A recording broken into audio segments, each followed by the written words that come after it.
හිරු කුමරු ආදරේ ගෙනල්ලා කතාවට ආදරය කරන ඔයාලා හැමෝම ගොඩක්ම ආදරයෙන් පිළිගන්නවා වෙනද වගේම අදත් මගේ channel එකට. ඉතින් අදත් මගේ වීඩියෝ එක බලලා හොඳයි කියලා හිතනවා නම් මගේ channel එකට like කරන්න, comment කරන්න, share කරන්න, ඒ වගේම subscribe කරන්නත් අමතක කරන්න එපා කියලා ගොඩක් ආදරයෙන් ඔයාලගෙන් ඉල්ලීමක් කරනවා.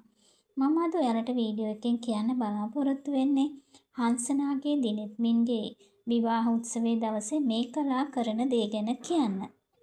ඉතින් ඇත්තටම හංසනා කියන්නේ මේ පවුලේ වටිනාම සම්පතක් වෙනවා දිනෙත්මින්ලගේ පවුලට. ඇත්තටම හංසනාගේ අම්මා නැති වුණාට තාත්තයි නැන්දයි දෙන්න හංසනාව හදාගන්නේ පුදුමාකාර ආදරයකින්.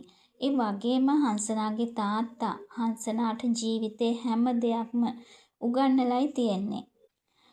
හැම කටුක දේවල්ම දරාගෙන ජීවිතේ ඉස්සරහට ගෙනියන්න පුදුමාකාර හයියක් වෙන්නේ හංසනාගේ තාත්තා.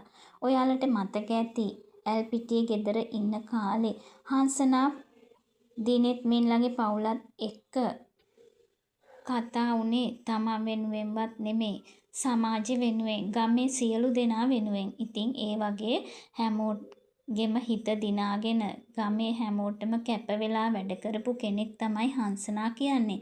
ඇත්තටම කිසි දෙයකට බය නැතුව ඉදිරියට යන්න පුළුවන් ශක්තියක් හංසනාට තිබුණා.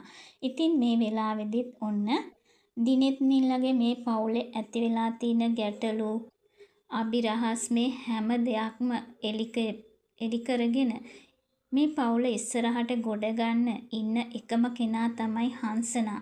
ඇත්තටම ඉතින් මේ දිනෙත්මින්ගේ ජීවිතයට ලම් වෙච්ච වාසනාවන්තම කෙනා තමයි හංසනා කියන්නේ.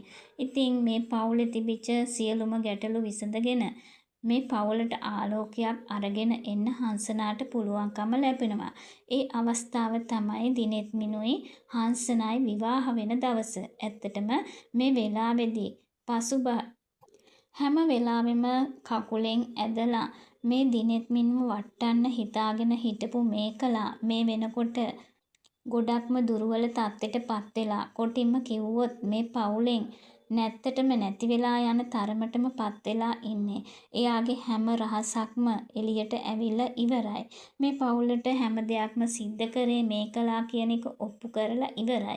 ඉතින් මෙන්න මේ වෙලාවේදී මේකලාට වෙන කරන්නම දෙයක් නැති වෙනවා. ඒ නිසා මේකලා මේ උත්සවයේ දවසේදී හංසලාගේ ඒ වගේම දිනෙත්මින් ළඟ බැගෑපත් වෙලා ඉල්ලනවා තමන්ගේ සියලුම වැරදි හදාගෙන මේ පවුලත් එක්ක සමගියෙන් ජීවත් වෙන්න අවස්ථාව ලබා දෙන්න කියලා.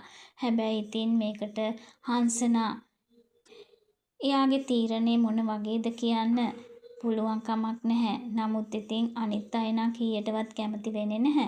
හැබැයි හංසනා කියන්නේ හැම දෙනාගේම හිත දිනාගෙන හැම දෙනාටම අනුකම්පා කරන කෙනෙක් නිසා මේ වෙලාවේදී පළමු වතාවට මේකලාට සමාව දෙන්නත් ඉඩ තියෙනවා. ඉතින් මේ ගැන වැඩි විස්තර දැනගන්න රැඳිලා ඉන්න මගේ channel එකත් එක්ක කියලා ගොඩක් ආදරයෙන් ඉල්ලනවා. ඔයාලට සුබ දවසක්.